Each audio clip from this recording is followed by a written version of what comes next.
There's an invisible killer in your house right now. It's not hiding in your walls or lurking in your closet. It's sitting in your pocket, lying on your desk, glowing on your nightstand. And every single day it's murdering your potential. Not quickly, not obviously, not in a way that makes you realize what's happening until years have passed and you look back and wonder where all that time went, where all those dreams went, where that person you were supposed to become went. This killer doesn't use weapons. It uses notifications. It doesn't use force. It uses algorithms. It doesn't attack your body.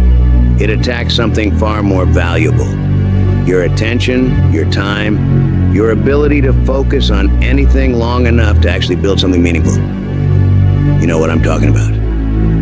You feel it every single day.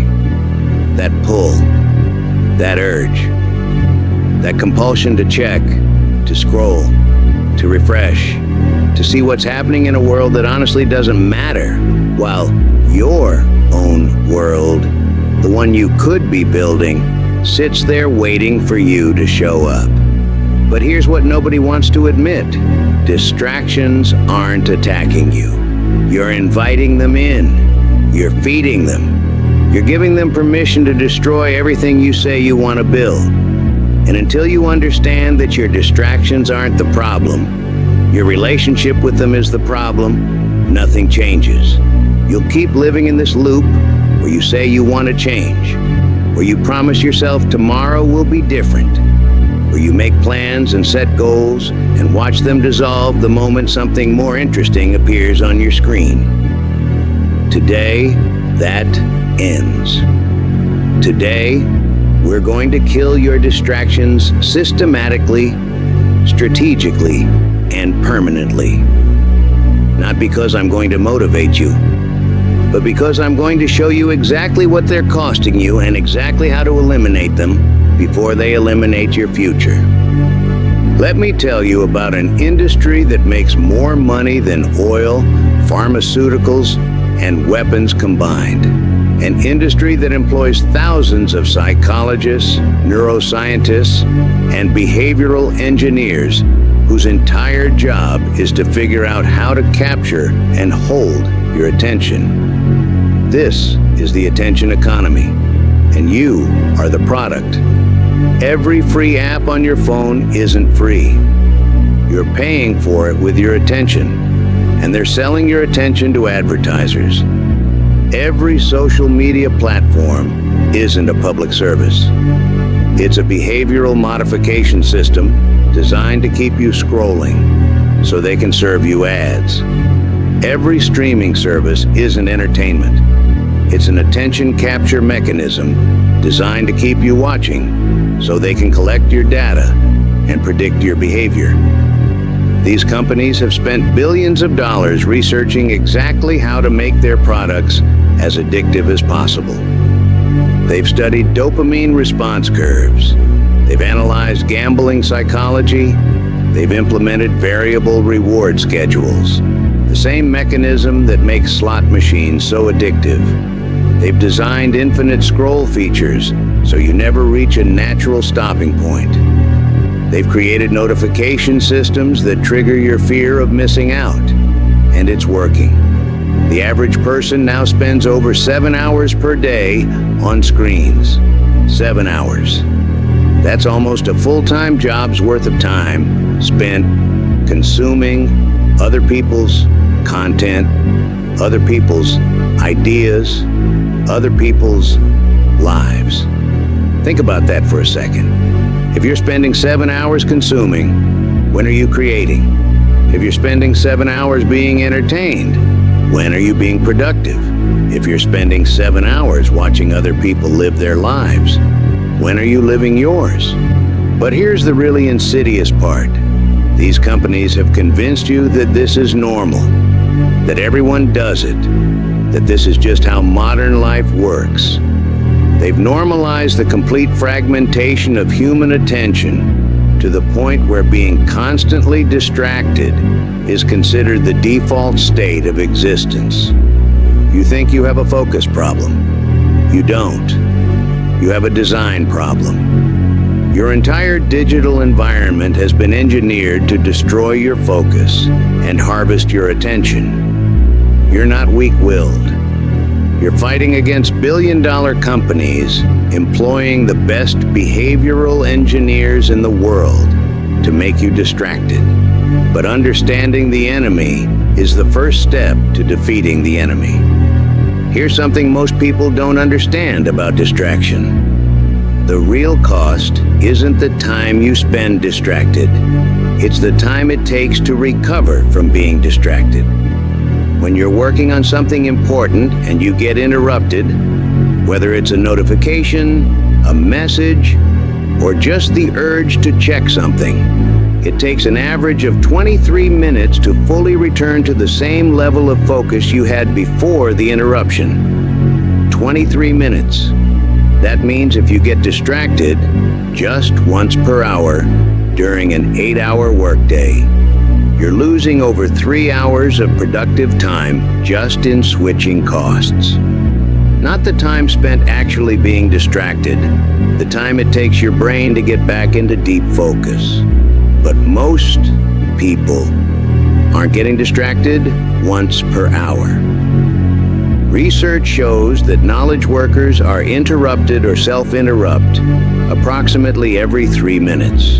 Every 3 minutes, your brain has to stop what it's doing, process the interruption, and try to return to the original task. Except it can't, because before you fully return to focus, you get interrupted again, and again, and again. This creates what psychologists call attention residue. When you switch from task A to task B, part of your attention remains stuck on task A. And when you switch from task B to task C, you now have attention residue from both previous tasks. Your brain is trying to hold multiple contexts simultaneously, which dramatically reduces your cognitive capacity for any single task. The result? You spend your entire day in a state of partial attention. You're never fully focused on anything. You're always slightly distracted by everything. You finish the day feeling exhausted, even though you didn't actually accomplish anything significant. This is why you can work for 8 hours and feel like you got nothing done. Not because you weren't working, but because you were never fully present for the work you were doing. Your attention was scattered across dozens of small tasks and distractions, none of which received your full cognitive capacity, all of which left residue that contaminated your focus on everything else. Distractions don't just waste your time. They fundamentally change who you are as a person. Every time you give in to a distraction, you're training your brain that discomfort is intolerable. You're teaching yourself that the moment something feels difficult or boring or frustrating, you should escape to something easier and more stimulating. You're doing difficult work. It gets challenging. You feel resistance. You check your phone. What did you just teach your brain? That challenge equals escape. That difficulty equals distraction. That the appropriate response to discomfort is avoidance. You're having a conversation, it gets slightly boring or uncomfortable, you glance at your phone. What did you just teach your brain? That genuine human connection is less valuable than digital stimulation. That being present for other people is optional. That relationships can be interrupted for anything more interesting. You're sitting alone with your thoughts. You feel a moment of boredom or anxiety or restlessness. You reach for entertainment. What did you just teach your brain? That being alone with yourself is something to avoid. That your own thoughts are not worth listening to. That inner reflection is less important than outer stimulation. Over time, these micro decisions compound into macro changes in your personality and capabilities. You become someone who can't handle boredom, someone who can't sit with discomfort, someone who can't focus on anything challenging for extended periods, someone who can't be present with other people. someone who can't be alone with their own thoughts. You're not just wasting time when you give in to distractions. You're rewiring your brain to be weaker, more fragile, more dependent on external stimulation, less capable of doing anything difficult or meaningful. This is the invisible erosion. It's happening every single day, one distraction at a time, one escape at a time, one moment of avoided discomfort at a time. And most people don't realize what's happening until they try to do something important and discover they no longer have the cognitive capacity to do it. They sit down to write and can't sustain focus for more than 5 minutes. They try to learn something complex and give up the moment it gets confusing. They attempt to build something meaningful and abandon it when progress feels slow. Not because they lack intelligence or ability, but because they've spent years training their brain to avoid challenge and seek distraction. They've built distraction muscles and atrophied their focus muscles. They've optimized for entertainment and penalized for effort. Every minute you spend distracted isn't just a minute wasted. It's a minute you could have spent building something that compounds over time. Let's do some math that will terrify you. If you spend just 2 hours per day on social media, which is below the average, that's 730 hours per year. If you redirected that time to learning a valuable skill, you could achieve what researchers call expert-level proficiency in any skill within 5 years. 730 hours per year times 5 years equals 3,650 hours. According to research on skill acquisition, it takes approximately 2,000 to 3,000 hours of deliberate practice to reach expert level in most skills. That means your social media habit is literally costing you the ability to become an expert in anything. The time you're spending scrolling through other people's lives is the exact amount of time you need to completely transform your own life. But it gets worse. Skills compound. When you develop one skill to expert level, it makes it easier to develop related skills. When you become an expert in writing, you can learn marketing faster. When you become an expert in fitness, you can learn nutrition more effectively. When you become an expert in one area of coding, you can learn other languages more quickly. This means the opportunity cost isn't just one skill. It's the entire skill stack you could have built. It's the compounding career growth. It's the increasing income. It's the expanding opportunities. It's the accumulating confidence and competence that comes from actually developing abilities rather than just consuming content about abilities. Let's make this even more concrete with money. Say you redirect 2 hours per day from distraction to skill development. You spend that time learning a high-value skill. Coding, design, writing, sales, video editing, whatever. Within 6 months, that skill is valuable enough that you can start doing freelance work. You make an extra $500 per month.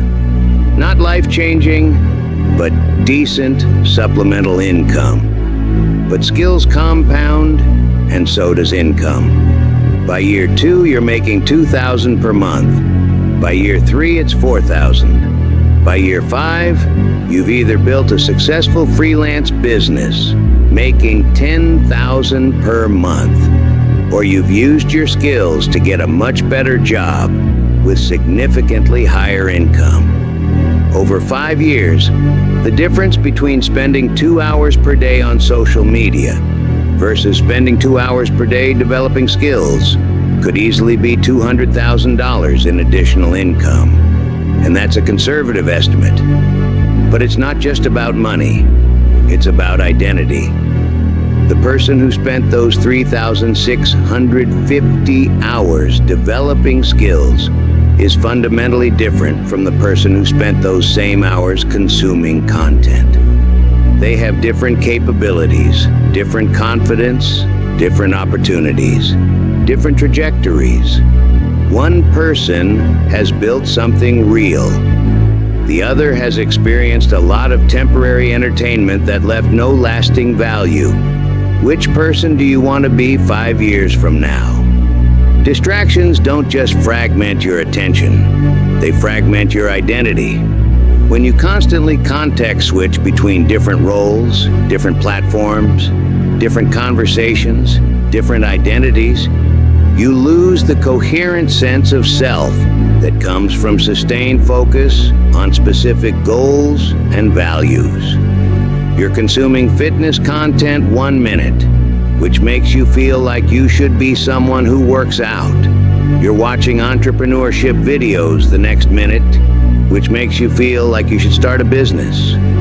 You're looking at travel photos after that, which makes you feel like you should be exploring the world. You're reading about minimalism next, which makes you feel like you should own less stuff. Each piece of content triggers a different aspirational identity. And because you're consuming content constantly, you're constantly shifting between different versions of who you think you should be. This creates several problems. Problem 1, decision paralysis. When you have 10 different aspirational identities competing for your attention and resources, you can't commit fully to any of them. You dabble. You start things and quit. You spread your energy across too many directions and make real progress in none of them. Problem 2, comparison cascade. Each aspirational identity comes with its own set of people to compare yourself to. Fitness influencers who make you feel out of shape. Entrepreneurs who make you feel unambitious. Travelers who make you feel boring. Minimalists who make you feel materialistic. You're running multiple comparison games simultaneously, all of which make you feel inadequate. Problem 3, identity confusion. When you're constantly consuming other people's ideas about who you should be, you lose touch with who you actually want to be. Your goals become reflections of what you've consumed, rather than expressions of what you genuinely value. You're chasing other people's definitions of success, rather than defining success for yourself. The solution isn't consuming less content about multiple identities. It's choosing one coherent identity and building it consistently over time. It's saying no to interesting possibilities so you can say yes completely to important priorities. It's developing the focus and discipline to become one thing deeply rather than many things superficially. Before you can kill your distractions, you need to know exactly what they are and exactly how much they're costing you. Not what you think they are, what they actually are. Not what you hope they're costing you, what they're actually costing you. This requires brutal honesty with yourself. And most people can't handle brutal honesty because brutal honesty reveals uncomfortable truths about how they're actually spending their lives. Here's how to conduct a proper distraction audit. Step 1. Install time tracking software on every device you use. Not tomorrow. Today. Right now. I'm talking about apps that track exactly how much time you spend on every website, every application, every activity. Don't rely on built-in screen time features that you can dismiss with a tap. Get serious tracking software that forces you to confront reality. Step 2. Track everything for 7 days without trying to change your behavior. This is crucial. Don't modify your habits because you're being tracked. Don't try to look better than you are. Let the tracking software capture your actual behavior, not your ideal behavior. Step 3. At the end of 7 days, sit down and review the data. Look at the total hours spent on each activity. Look at the patterns of when you're most distracted. Look at what triggers your distraction episodes. Look at how much time you're spending on activities that align with your goals versus activities that don't. This is where it gets uncomfortable, because the numbers don't lie. You can tell yourself you only spend a little time on social media, but the tracker shows 3 hours per day. You can tell yourself you're pretty focused, but the tracker shows you checking your phone every 8 minutes. You can tell yourself you're working hard, but the tracker shows most of your work time is spent on email and meetings and busy work rather than deep, focused creation. Most people quit the audit at this point because they don't like what they see. They make excuses. They justify their behavior. They promise to do better without actually changing anything. They delete the tracking app because seeing the truth is too painful. Don't be most people. Sit with the discomfort, look at the numbers, accept that this is your current reality, and then use that reality as fuel for change. Step 4, calculate the opportunity cost. Take the total hours you spend on distractions in 1 week and multiply by 52. That's your annual distraction time. Now multiply by 5. That's your 5-year distraction time. Now ask yourself, what could I have built with that many hours? What skills could I have developed? What projects could I have completed? What person could I have become? This exercise is designed to create massive pain. Pain is the only thing that creates change. If you're comfortable with how you're spending your time, you won't change how you're spending your time. You need to feel the crushing weight of wasted potential before you'll be motivated to reclaim that potential. Not all distractions are created equal. Some are massively destructive. Others are mildly problematic. Some can be managed, others need to be eliminated entirely. Here's how to categorize your distractions. Category 1, complete elimination. These are distractions that provide zero value and massive cost. Social media is the obvious example for most people. Endless scrolling through feeds, watching stories, reading comments, getting into arguments with strangers. None of this serves you. None of this builds anything. None of this makes you better. It all needs to go. But complete elimination means actually eliminating, not just trying to use it less. It means deleting the apps. It means blocking the websites. It means making it actually impossible to access these platforms without significant deliberate effort. Most people resist complete elimination because they're afraid of missing out. They're afraid they won't know what's happening. They're afraid they'll lose touch with people. They're afraid they'll be out of the loop. These fears are irrational. You won't miss anything important. Real news reaches you through multiple channels. Real friends will contact you directly. Real opportunities don't come through social media feeds. You're not missing out by eliminating these distractions. You're opting in to actually living your life instead of watching other people pretend to live theirs. Category 2, strict limitation. These are activities that have some legitimate value but are easy to overuse. Examples: email, messaging apps, news websites, YouTube, podcasts.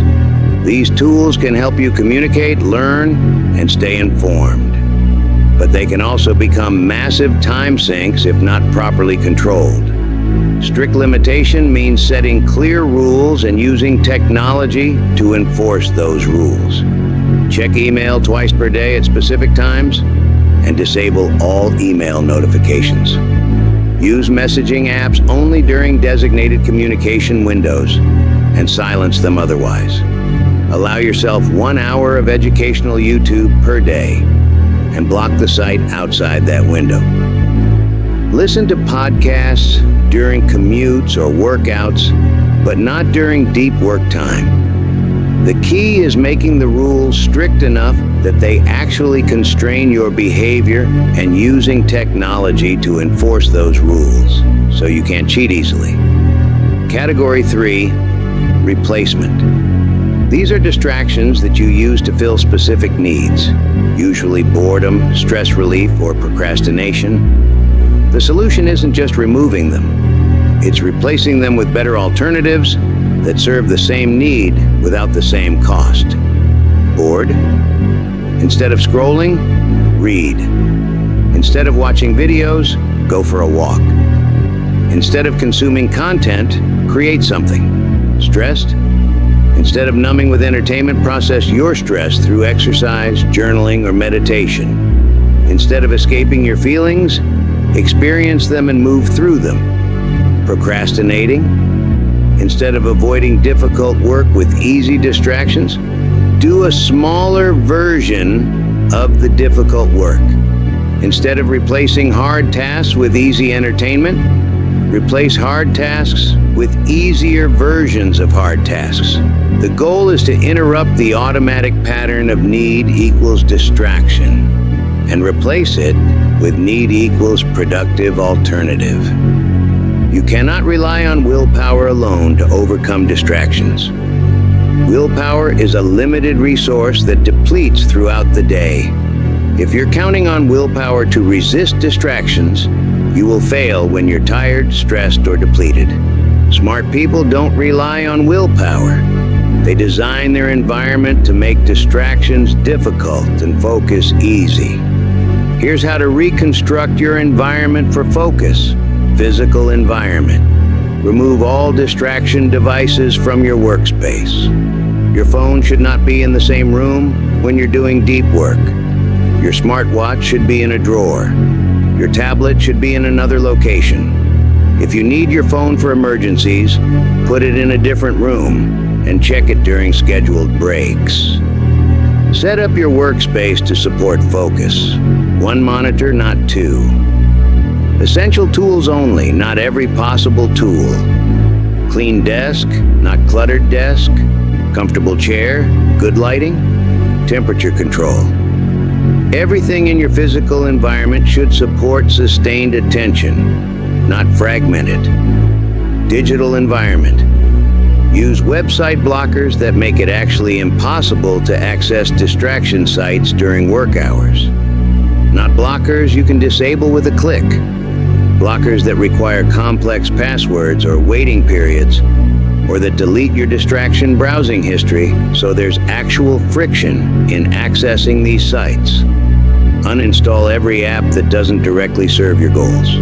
Be ruthless. If you haven't used an app in 2 weeks, delete it. You can always reinstall it if you actually need it, but chances are you won't. Use separate devices for separate purposes if possible. Work computer for work only. No personal browsing. Personal computer for personal activities. No work tasks. Phone for communication only. No social media or games or entertainment. This separation creates psychological boundaries that make it easier to stay focused. Notification environment. Turn off all notifications except critical ones. And by critical, I mean things that require immediate attention, like phone calls from specific people or urgent messages from work. Everything else can wait until you check it during designated times. Most notifications aren't notifying you of anything important. They're reminding you that you could be distracted right now. They're interrupting your flow for things that have zero urgency. They're training your brain to context switch constantly. Disable email notifications. Disable messaging app notifications. Disable social media notifications. If you haven't deleted these apps entirely, disable news notifications. Disable shopping app notifications. Disable everything. If something is actually urgent, people will call you. If something is actually important, it will still be there when you check during your designated times. You don't need real-time notifications for anything except actual emergencies. Social environment. This is the hardest one because it involves other people. But your social environment is either supporting your focus or destroying it. If you're surrounded by people who are constantly distracted, who value entertainment over achievement, who see ambition as weird and focus as antisocial, you will struggle to maintain focus regardless of how well you've designed your physical and digital environments. You need to either upgrade your social environment or protect yourself from your current social environment. Upgrading means finding people who value focus, who respect your boundaries, who support your goals, who won't pressure you to engage in distractions, who model the behavior you're trying to develop. Protecting means setting clear boundaries with your current social circle, explaining that you're not available for constant messages, making it clear that you won't be responding immediately, being willing to disappoint people who expect constant accessibility. This creates social friction. Some people will be supportive, others will be offended. Some will understand, others will pressure you to stay accessible. Some will respect your boundaries, others will push back against them. You have to decide what's more important, their comfort with your availability or your ability to build the life you want. Freedom without structure is chaos. If you eliminate distractions but don't fill that time with purposeful activity, you'll either find new distractions or spiral into anxiety about all the time you now have to fill. You need a schedule that architects your day around deep work, purposeful rest, and strategic flexibility. Here's the framework. Morning ritual, 60 to 90 minutes. This is your daily reset. It happens before you check any messages, before you consume any content, before you interact with anyone else's agenda. This time is sacred and non-negotiable. Components: physical activation, exercise, stretching, cold exposure, mental preparation, meditation, journaling, visualization, skill development, reading, learning, practicing, day planning, reviewing goals, setting priorities, scheduling tasks. The specific activities matter less than the principles. You're preparing your body for performance. You're clearing your mind for focus.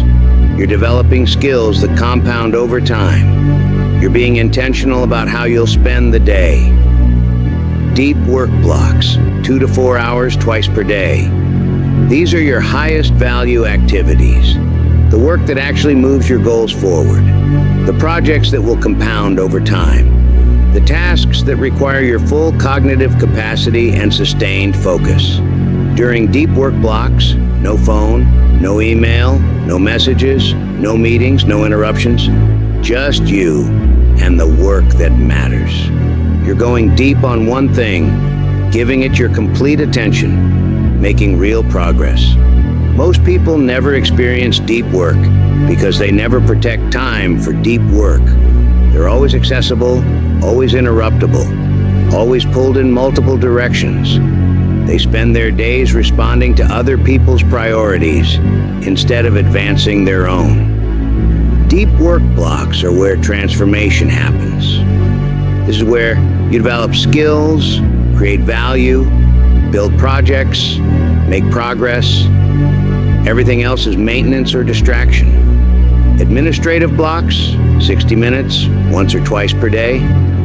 This is when you handle all the maintenance tasks that need to happen, but don't require deep focus. Email, messages, scheduling, planning, organizing, responding to requests, handling logistics. By batching all this administrative work into specific blocks, you prevent it from fragmenting your entire day. Instead of checking email constantly, you check it once or twice. Instead of responding to messages as they arrive, you respond during designated times. Instead of handling small tasks immediately, you queue them up and process them in batch. This feels uncomfortable at first because you're used to being constantly responsive. But responsiveness is not productivity. Being available to everyone else prevents you from being present for your own priorities. Strategic rest, various times throughout day. Rest is not the same as distraction. Rest restores your energy and focus.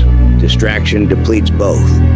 Real rest includes walking without your phone, napping without setting an alarm, eating without screens, exercising without tracking, sitting in silence without entertainment, spending time in nature without documentation, having conversations without checking messages.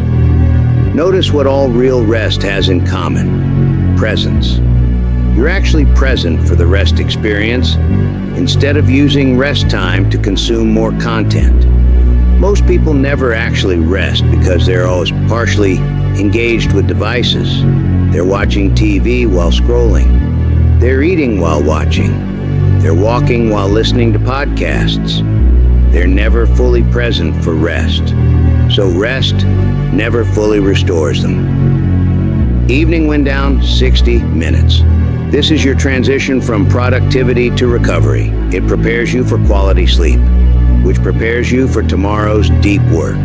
Components: digital sunset, all screens off 60 to 90 minutes before bed. Reflection, reviewing the day, noting wins and lessons. Preparation, setting out tomorrow's clothes, preparing tomorrow's workspace. Relaxation, reading, stretching, meditation, whatever helps you settle. The key is that this time is completely disconnected from digital stimulation. You're allowing your nervous system to downregulate. You're allowing your mind to process the day. You're allowing your body to prepare for sleep. Here's something most people get wrong about eliminating distractions. They try to remove distractions without replacing them with better alternatives. This creates a void, and voids get filled with something, usually more distractions or anxiety about the void. You need to proactively replace bad habits with good habits. Not just remove, but replace. If you typically scroll social media for 30 minutes after waking up, replace it with 30 minutes of reading. Have the book ready. Have the space prepared. Make the replacement behavior easier than the distraction behavior. If you typically watch Netflix for 2 hours every evening, replace it with a creative hobby, a skill development practice, or a fitness routine. Have the materials ready. Have the plan made. Make the replacement behavior attractive and accessible. If you typically check your phone every time you feel bored, replace it with a micro task that serves your goals. Have a list of 5-minute tasks ready. Review your goals. Do a quick workout. Send a message to someone you care about. Read a few pages. Tidy your space. The replacement strategy works because it satisfies the same urge that triggered the distraction, but it channels that urge toward productive action instead of consumptive passivity. You're not fighting the urge. You're redirecting it. Now that you've eliminated distractions, you have something most people never experience: actual time and attention to build something meaningful. But having time isn't enough. Having attention isn't enough. You need to architect your focus so that your time and attention compound into real capability and real results. Here's how to build focus systematically. Progressive difficulty training. You can't go from scattered attention to sustained focus overnight. Focus is a skill that needs to be developed gradually, like a muscle that needs to be strengthened progressively. Week 1, 25-minute focus sessions with 5-minute breaks. One thing, full attention, no distractions. When the urge to switch tasks arises, note it and return to your task. When thoughts wander, notice and redirect. This is training attention control. Week 2, 40-minute focus sessions with 10-minute breaks. Same principle, longer duration. You're building endurance for sustained attention. Week 3, 60-minute focus sessions with 15-minute breaks. You're now approaching what researchers call deep work capacity, the ability to sustain focus on cognitively demanding tasks for for extended periods. Week 4 and beyond, 90 to 120-minute focus sessions with 20-minute breaks. This is professional level focus. This is where real mastery develops. This is where complex projects get completed and difficult skills get acquired. Most people never develop this level of focus capacity because they never train it systematically. They try to focus for long periods without building up to it, get frustrated when they can't sustain attention, and conclude they're just not focused people. But focus isn't a personality trait. It's a trained skill. And like any skill, it develops through progressive practice. Single-tasking mastery. Multitasking is a myth. What people call multitasking is actually rapid task switching, which destroys productivity and depletes cognitive resources.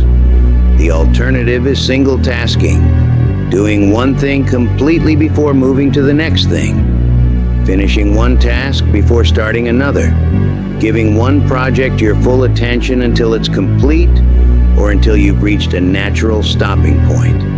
This feels inefficient at first because you're used to juggling multiple things simultaneously.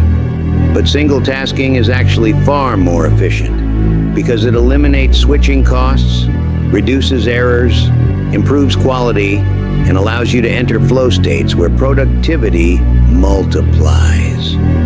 Practice single tasking in small ways first. Have one conversation without looking at your phone. Read one chapter without checking messages. Write one email completely before starting the next. Complete one task fully before jumping to another. As you build single tasking capacity, extend it to larger contexts. Complete one project before starting the next. Master one skill before adding another. Focus on one goal at a time instead of pursuing multiple goals simultaneously. Attention residue management. Remember earlier when we talked about attention residue, how part of your focus remains stuck on previous tasks when you switch to new tasks? You need strategies to clear this residue so you can give full attention to whatever you're doing now. Strategy 1. Transition rituals. Between tasks, create a clear boundary with a physical action. Stand up, walk around, stretch. Go outside for 2 minutes. Do 10 push-ups, something that signals to your brain that the previous task is complete and a new task is beginning. Strategy 2. Capture incomplete tasks. If you switch tasks before completing something, write down exactly where you stopped and what you need to do next. This gives your brain permission to stop thinking about the incomplete task because you've captured it externally. Strategy 3. Task completion satisfaction. Whenever possible, finish tasks completely before switching. Your brain gets a satisfaction response from completion that clears attention residue more effectively than any other method. Strategy 4. Context separation. Do different types of work in different locations. Creative work in one space, administrative work in another, communication in a third. Physical context changes help clear mental context. Depth progression. Not all focus is created equal. There are different levels of depth, from surface level focus to complete absorption. As you develop focus capacity, you'll experience deeper levels more frequently. Level 1, concentrated attention. You're focused on your task, but you're still aware of your surroundings, still somewhat tempted by distractions, still effortful in maintaining focus. This is beginner level focus. Level 2, engaged focus. You're absorbed in your task, less aware of surroundings, less tempted by distractions, less effortful in maintaining attention. This is intermediate level focus. Level 3, flow state. You lose awareness of time. Your ego dissolves into the task. Ideas come effortlessly. Your performance is dramatically elevated. This is expert-level focus. Most people never experience flow because they never develop the prerequisite skills. The ability to focus without distractions, the ability to sustain attention for extended periods, the ability to engage fully with challenging tasks. But as you eliminate distractions and build focus capacity, flow becomes accessible. And flow is where everything changes. This is where you produce your best work, make your fastest progress, experience your deepest satisfaction. With distractions eliminated and focus developed, you now have the foundational capacity to build skills that compound over time and create exponential returns. But most people approach skill development wrong. They learn too many things simultaneously. They switch between skills before achieving competence. They consume information about skills instead of practicing skills. Here's a better system. Skill selection criteria. Choose skills based on 3 factors. Factor 1, personal interest. You need genuine curiosity or enjoyment for the skill domain. Not because you should enjoy everything, but because skills take time to develop and you won't sustain effort for things you find completely boring. Factor 2, economic leverage. The skill should have the potential to create income, open opportunities, or provide value to others.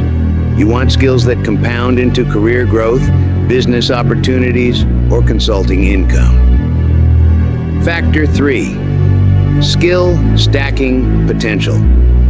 The skill should combine well with skills you already have or skills you plan to develop. The combination of skills creates unique value that individual skills don't provide. For example, if you can write well, learn marketing. If you understand marketing, learn sales. If you know sales, learn psychology. Each skill amplifies the others, creating a compounding effect where 1 + 1 + 1 equals 10, not 3. Sequential mastery approach.